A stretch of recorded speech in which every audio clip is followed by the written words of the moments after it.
Hello all, we are presenting our case study on the Coconut Grove fire. Our group consisted of Stephen, Josh, Greg, and Skylar. So through our video presentation, we'll discuss a number of items including the background, the floor plan and the building specs, the night of the fire growth, some of the hazards, the investigation and the outcomes, fire code and regulations, as well as provide a video of the incident.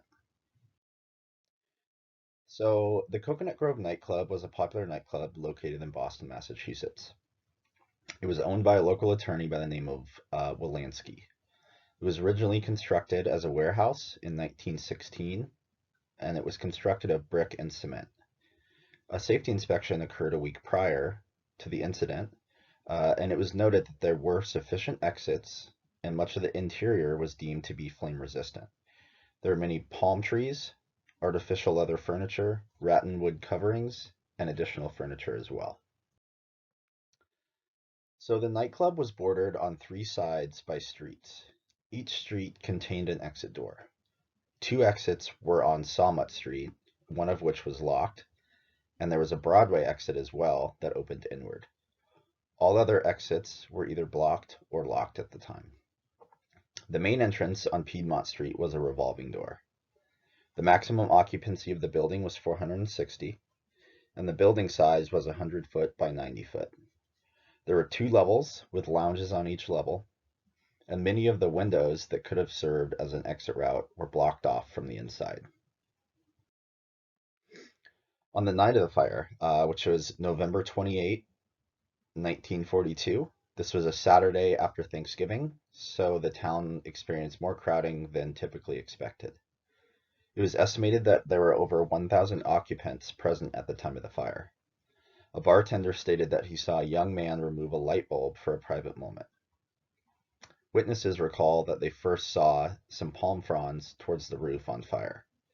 At this point, the fire had started to grow, forcing patrons towards the only exit in the lounge. Fire growth. The fire killed 492 people in 15 minutes. An additional 166 individuals were injured. A flashover was reported by a witness in the ceiling of the lounge. Guests thought they saw a flicker, and the decorations changed color and appeared to be burning without any sort of flame. Just a few moments after the palm trees burst into flames, furniture ignited, and a fireball of flame and toxic gas moved throughout the rooms. Some of the hazards. Many patrons headed toward the main exit on Piedmont Street, which was a revolving door. Due to the rush of occupants, this door quickly became clogged up so that there was no escaping. Sawmut Street exit was useful until the heavy layer of smoke filled in.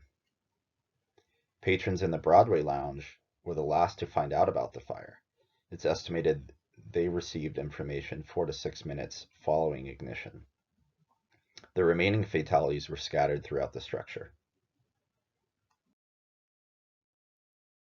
Investigation. Many agencies participated in the investigations. Testimonies were taken from some of the witnesses, and most believed it was a busboy that was responsible, while others believe it was an electrical failure. The leading cause was the presence of methyl chloride within the air conditioning system. Due to the confusion of the cause of the fire, the original report states the origin was unknown. Some of the outcomes. Overall, the grand jury indicted 10 people. The only person charged with a crime was the owner, the local attorney, Wolanski, and he was sentenced to 12 to 15 years in the Charlestown State Prison. Eventually, he was pardoned by the governor after 3.5 years with advanced cancer. So at the time, the fire detection and suppression system pretty much was absent. There were no sprinklers. Doors opened inward as well. There was a lack of emergency lighting, and the revolving doors were jammed due to the crowds. Also, the windows were thick and unbreakable. Fire codes and regulations. Boston had yet to adopt recommended code changes. There were some aspects related to this that were extremely hazardous to the incident. Uh, these codes were adapted by Boston in May of 1943, some of these updates, and following the fire, building codes all over were changed.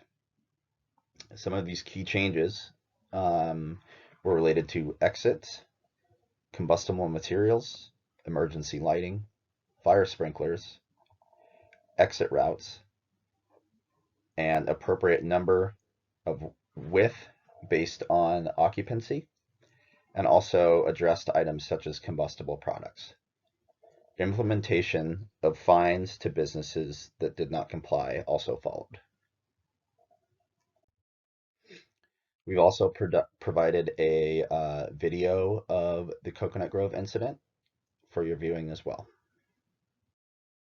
Here's our sources, and thank you.